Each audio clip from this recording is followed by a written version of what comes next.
Hello everyone. In this video we will be writing absolute value functions as piecewise.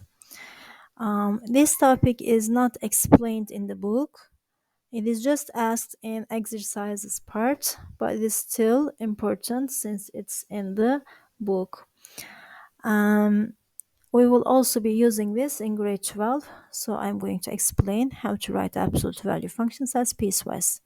So first of all, let's remember how to take numbers out of absolute value. Let's say we have 5.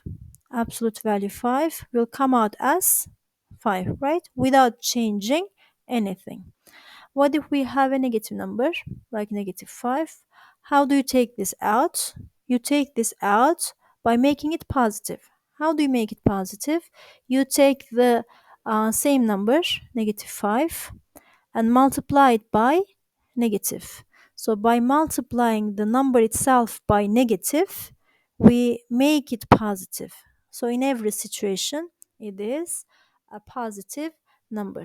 So since we have two different situations, two different cases, we can represent this in a general way.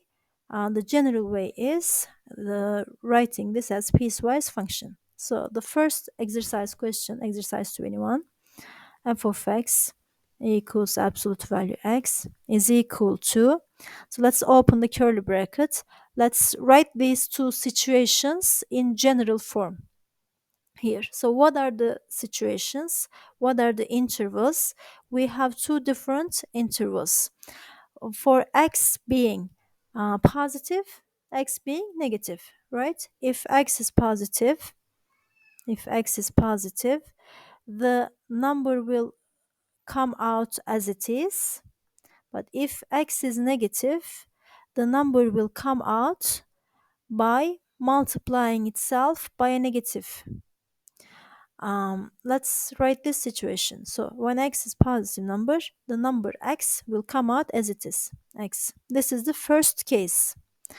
What if the x values are less than 0, negative values? So when x is negative, when there is a negative number, you multiply it, you take its opposite, right? Multiply it by a negative number. So x becomes minus x to make it positive. Minus x doesn't mean that's a negative number. It's like negative 5. To make it positive, you multiply it by negative. Negative times negative 5 makes 5. Similarly, let's suppose negative 5 is x. So negative 5 is x. To make negative 5 positive 5, you multiply negative 5 by negative. X by negative makes negative x. So this is how you write absolute value functions as piecewises. Write this, use use two situations, two intervals, and write the different function for each interval.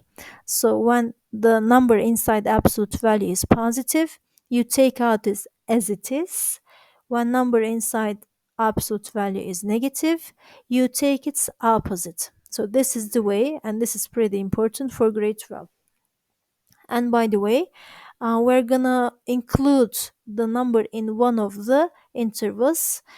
You either write x is greater than or equal to 0, or x is less than or equal to 0. Use this equality once only, either in the first situation or the second, it doesn't matter.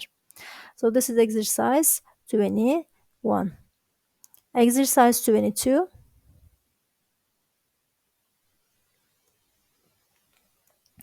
So the function is g of x equals absolute value x minus 4. So open the curly bracket. We have two situations. What are the situations? The number inside absolute value, x minus 4, being positive.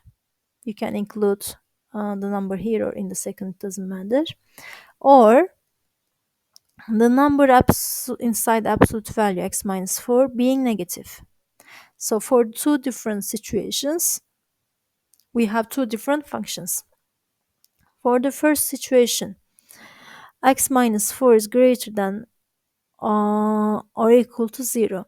When inside absolute value is positive, you take out as it is without changing anything. So the function will come out as x minus 4. When inside absolute value is negative, like negative 5, to make it positive, you take its opposite. What is opposite of x minus 4? Negative x minus 4. So we will not be leaving this like that. We have to simplify it. Let's simplify it. So x minus 4, if bring negative 4 to the other side, x is greater than or equal to 4, and negative, you can distribute negative to the bracket, negative x plus 4 if x is less than 4. Okay, last question. Exercise 23. The function is h of x equals 2 by absolute value x minus 4. So I have a lot of numbers here. I have a coefficient for x, absolute value x, and a number is subtracted.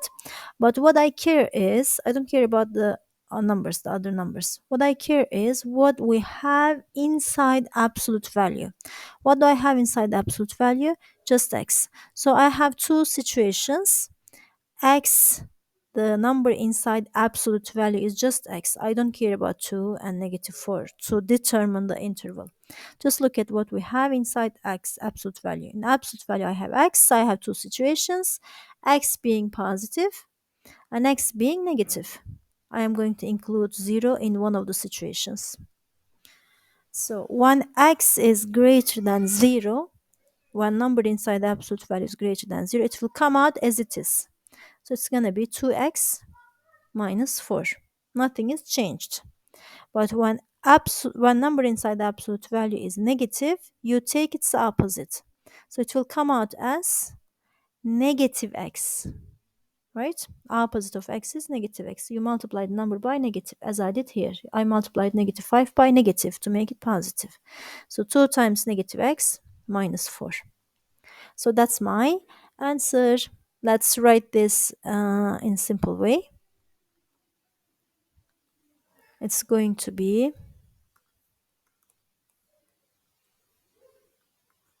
2x minus 4. If I can use comma here, or if it is the same, 2x minus 4 comma, or if x is greater than 0, and negative 2x minus 4 comma, or if x is less than or equal to 0.